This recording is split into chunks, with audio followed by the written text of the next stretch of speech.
Chegamos ao nosso quinto episódio da nossa série de vídeos aqui com o podcast da manutenção sobre novas soft skills. E a soft skill que a gente vai discutir hoje é inteligência emocional, que talvez seja uma das mais conhecidas junto com comunicação e também uma das mais mal compreendidas, a gente poderia dizer assim, porque né? Normalmente a gente relaciona inteligência emocional diretamente com emoções, né? E realmente existe uma ligação profunda com isso, mas não é só isso, né?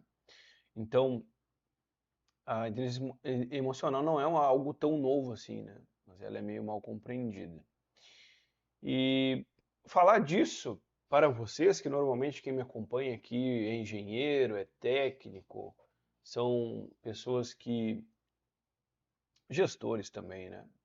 Administradores, são pessoas que têm uma... Olha que bonitinha minha caneca, ó. Parece uma joaninha. Eu não sei se existe joaninha verde, mas se existe, essa caneca parece uma joaninha verde.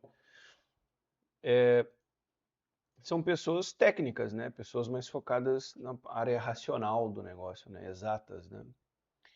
E aqui no meu podcast eu relaciono muito essa questão de exatas com humanas, né? De alguma forma. E porque normalmente a gente precisa trabalhar o que nos falta. E existe um preconceito em nós, né, nós, pessoas de exatas, né, engenharia, né, técnicos, etc., em relação a confundir um pouco a nossa personalidade uh, com habilidades soft skills, né, que é o que eu estou trazendo aqui. Então, existe uma síndrome de Gabriela, né, entranhada em muitos de nós, de eu nasci assim, eu sou assim. Eu nasci assim, eu cresci assim, eu sou assim, né? Gabriela. E a gente acha que existem coisas na gente que não dá para mudar. E eu achei também que existiam coisas em mim que não dava para mudar.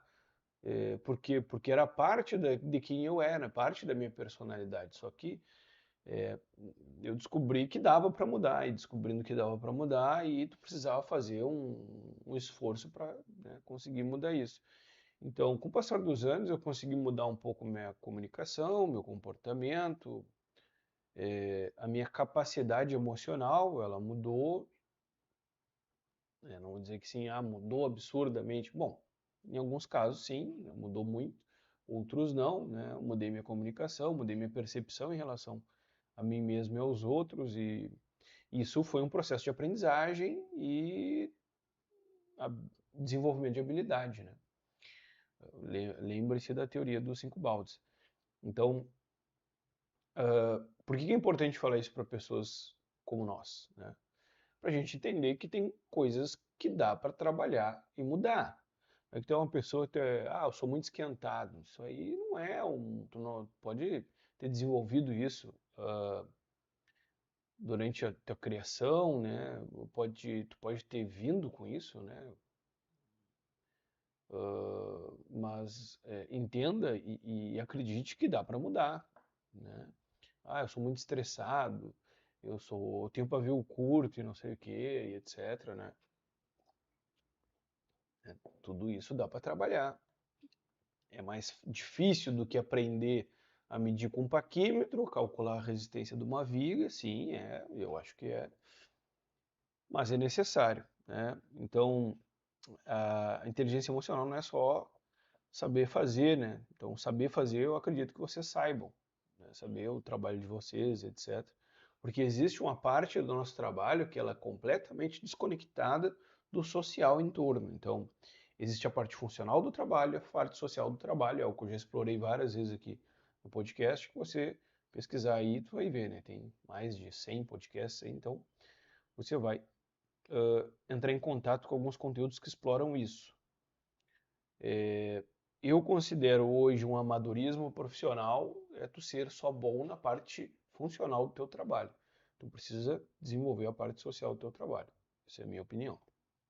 Então, inteligência num primeiro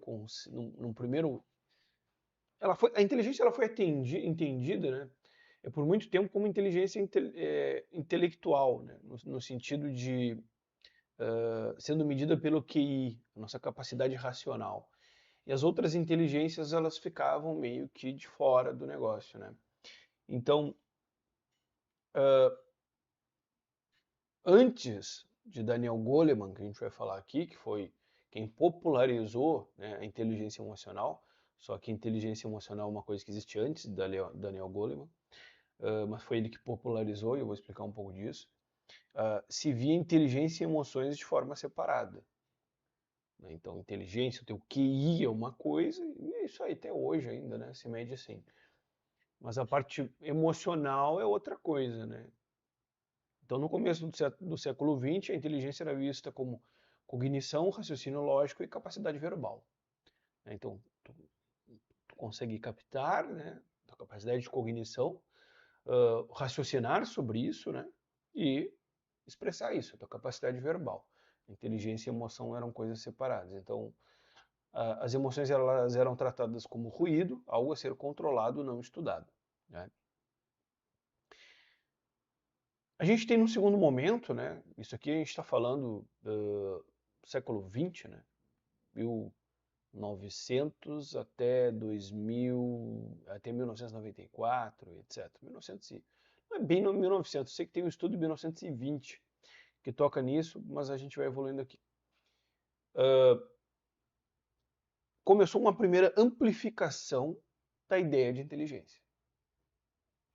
E essa amplificação ela começou com Tordnik, a inteligência social, perceber estados emocionais próprios e alheios. Então, o primeiro termo que surge é a inteligência social. Né? Essa capacidade de perceber os estados dos outros e os teu estado. Né? A ideia de Tordnik. Outras visões foram trazidas por Gardner, né? Inteligências múltiplas, Steinberg, inteligência prática e contextual. Então a gente já está fugindo um pouco da questão do QI e percebendo que existem outras inteligências. Né? Em 1990, a gente tem uma virada acadêmica. Calmem. Eu normalmente nos meus podcasts eles não são assim, mas eu preciso dessa introdução a gente poderia dizer, bibliográfica da situação, né? Para vocês entenderem exatamente de onde essas coisas vieram. Então, em 1990, a gente tem uma virada acadêmica com Mayer e Solovay. Não sei se é bem assim que se fala o sobrenome desse cara. É Mayer e Solovay. Eles criam o termo inteligência emocional. Então, esse termo ele foi criado em 1990, antes de Daniel Goleman. Né? Então, existe um modelo cognitivo com 4 habilidades: perceber, usar, compreender e regular emoções. Inteligência emocional. E o ponto central era a inteligência emocional como uma habilidade mental, não como jeito de ser. E aqui entra um ponto importante, que eu até falei na introdução. A inteligência emocional não vista como um jeito de ser, mas como uma habilidade mental. Tudo que é habilidade pode ser desenvolvido. Habilidade pode ser treinada. Um jeito de ser, não. Então, como eu expliquei anteriormente, eu sou assim, eu nasci assim, eu não aceito isso, eu não consigo lidar com isso, eu não sei, isso é falta de informação, conhecimento e prática. Né? Porque passou-se a ter um entendimento, eu não estou dizendo que o martelo está batido nesse sentido, né? Mas a partir de 1990, né, com Mayer e Solovay, a gente começa a ter o entendimento que a inteligência emocional é uma habilidade mental, né? Não um jeito de ser. São coisas diferentes. Né? A gente não está interpretando mais aquilo como essa pessoa tem essa habilidade, essa pessoa tem essa habilidade, como se fosse uma percepção de QI mesmo, né? Claro que o QI ele pode ser aumentado, mas também tu não vai ir de um QI de 115 para um QI de 170. É praticamente impossível, né? Geralmente as pessoas que têm autodotação, né, muito inteligente, elas já vêm com QI muito alto. Mas começou a se entender que, bom, não é específico, né? Essa pessoa tem uma inteligência emocional, que ela não tem. Não, é uma habilidade que pode ser desenvolvida. Né?